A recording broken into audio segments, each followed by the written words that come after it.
बिहार के deputy CM Tejashwi Yadav, नेता प्रतिपक्ष सम्राट चौधरी सहित कई दिग्गज नेता पहुंचे कटिहार। पूर्व डिप्टी सीएम के दिवंगत पिता को दी श्रद्धांजलि।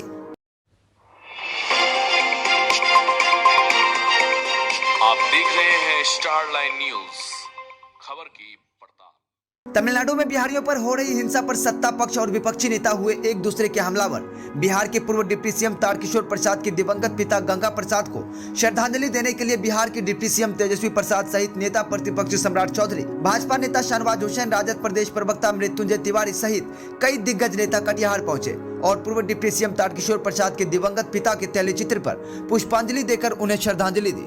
वहीं पटना वापस लौटने के क्रम में मीडिया से रूबरू होते हुए नेता प्रतिपक्ष सम्राट चौधरी और राजद प्रदेश प्रवक्ता मृत्युंजय तिवारी ने तमिलनाडु में हो रही हिंसा पर जमकर एक दूसरे पर तीखा राजनीति हमला बताया। राजद प्रवक्ता मृत्युंजय तिवारी ने कहा कि बीजेपी शुरू से ही भ्रम फैलाने का काम करती रही है। सूबे के मुखिया नीतीश कुमार और डिप्टी सीएम तेजस्वी यादव पूरे मामले पर नजर बनाए हुए हैं और बिहारियों पर हो रही हिंसा पर सरकार कार्रवाई कर रही है। वहीं नेता प्रतिपक्ष सम्राट चौधरी ने कहा, देश में कहीं भी अगर बिहारियों पर हिंसा होती है तो बीजेपी चुप नहीं बैठेगी। मौजूदा सरकार को उन्होंने बिल्कुल फेल्योर बताया और कहा कि जब तक बिहार में एनडीए की सरकार थी, रोजगार के साधन, उद्योग और कल कारखाना लगाने की तैयारियां जोरों पर थी। लेकिन जब से नीतीश कुमार राजद के साथ गए हैं, एक बार फिर से जंगल राज कायम हो गया है। आप सब जानते हैं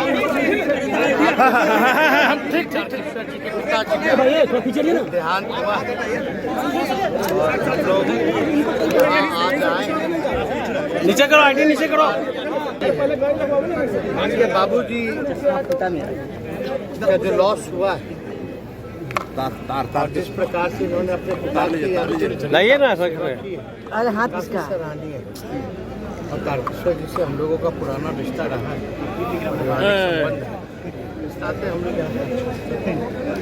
धन्यवाद के साथ हुआ। सिर्फ आलोचना से और जांच से काम नहीं चलेगा। आखिर तमिलनाडु के लोग बिहार कहाँ आते हैं? रोजगार, उद्योग देंगे। जब तक उद्योग नहीं होगा, कभी महाराष्ट्र में, कभी केरल में, कभी कश्मीर में बिहार के मजदूर मार खाते हैं, मर जाते हैं। इसकी जिम्मेदारी लेनी होगी ना। आखिर बिहार में जो उद्योग का माहौल बना उसको बढ़ाइए।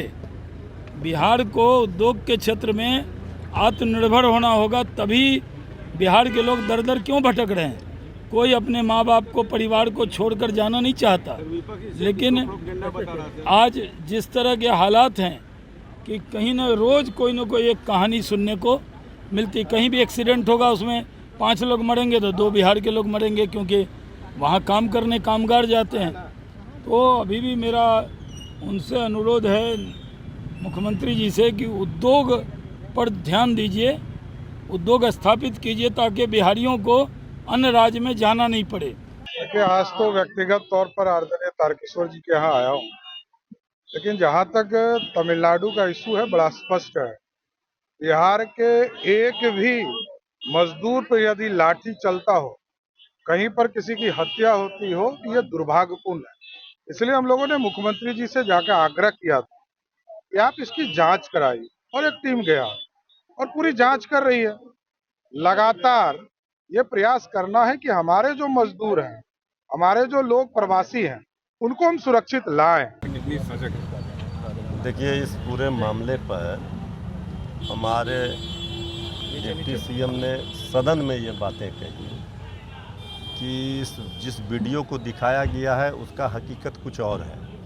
तो हमारे विरोधी बीजेपी तो अफवाह फैलाने वाली पार्टी है, तो इस वीडियो के सत्यता पर ही सवाल खड़े हुए। बाकी आदरणीय मुख्यमंत्री जी ने जो अधिकारियों को दिया है, जिम्मा सौंपा है कि हकीकत क्या है, वहाँ की सरकारों से भी बात हुई है। लेकिन सदन में डिप्टी सीएम तेजस्वी यादव जी ने अपने वक्तव्य में दिखाया कि किस तरह से वहाँ के डीजीपी ने वीडियो जारी करके ये बातें कही हैं। लेकिन सर, डीजीपी 2 बात कह रहे हैं। एक जगह कह रहे हैं कि एक जगह तो बिहारियों की वजह से हुआ और दूसरी जगह प्रॉब्लम थी जो कैम्बेटकर के लोग जो भी होंगे, लेकिन एक बयान तो उनका स्पष्ट है कि ये मामला से उन्होंने स्पष्ट इनकार किया है। जो हमारे विरोधी जिस बात को लेकर के हाय तौबा मचा रहे हैं। सर क्या लग रहा है 24 के जो चुनाव है इसकी सुगबुगाहट है देखिए, इसी को लेकर? 24 के चुनाव में बिहार से जब रुक जाएगा, इनका 40 सीट का कट जाएगा, तो फिर वो दिल्ली पहुंचेंगे कैसे? तो इसीलिए सारा डर यहाँ बिहार को लेकर के है। इसलिए इस तरह की बातों को लेकर के मचाया जा रहा है शोर। बिहारियों के साथ कहीं भी किसी भी देश में विदेश में कोई अत्याचार अन्याय नहीं कर सकता है। नीतीश तेजस्वी की सरकार है। सर, झारखंड में हेल्पलाइन नंबर जारी कर दिया गया है, तमिलनाडु में हो गए। भाई, हम तो कह रहे हैं कि बिहार सरकार सजग है। आदरणीय मुख्यमंत्री जी ने अधिकारियों को टास्क दिया है, वहाँ बातें हो रही है। लेकिन ये बात भी सत्य है कि बहुत सारी चीज़ों को अफवाह फैलाया जा रहा है और उसको लेकर के हकीकत भी धीरे धीरे पोल भी खुलती जा रही है। कल भी आप लोगों ने देखा होगा।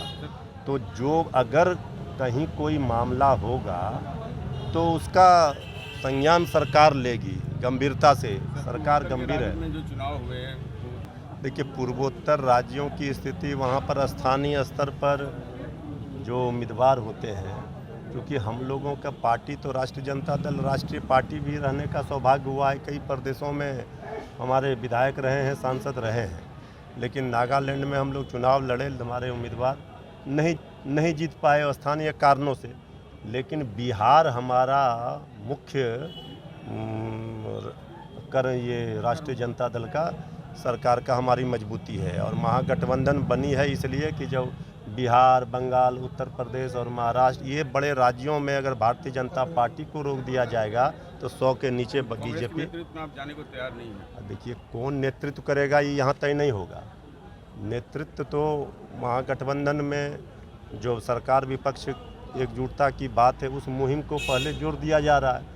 नेतृत्व तो कोई ना कोई करेगा। कौन जानता था 2004 में कि सोनिया गांधी जी के नेतृत्व में अटल जी का साइनिंग इंडिया परास्त हो जाएगा। सर एक आखिरी सवाल। पूर्व डिप्टी सीएम के पिताजी के श्राद्ध कर्म में आए हैं और क्या लगता है कल मुख्यमंत्री कोई सियासी समीकरण भी निकल सकता है यहाँ से? कोई सियासी समीकरण का नहीं। यही हमारा राजनीति का संस्कार है, संस्कृति है कि हम विचारधाराओं का विरोध है। हम एक दूसरे के दुख सुख में शामिल होते हैं। इससे सियासत का कोई लेना देना नहीं है। आदरणीय तारकिशोर प्रसाद जी डिप्टी सीएम रहे हैं, बीजेपी के वरिष्ठ नेता हैं, लंबे समय से विधायक हैं, लोग लेखा समिति के अभी भी अध्यक्ष हैं बिहार में। तो सारे लोग, कल सीएम भी आए थे, आज डिप्टी सीएम भी आएंगे, सारे लोग, कल हमारे कई मंत्री आए थे, तो सारे लोग उनके पिताजी के इस श्राद्ध क्रम में शामिल होने, श्रद्धांजलि अर्पित करने आए हैं, दुख प्रकट करने आए, सहानुभूति प्रकट। Thank you sir, thank you.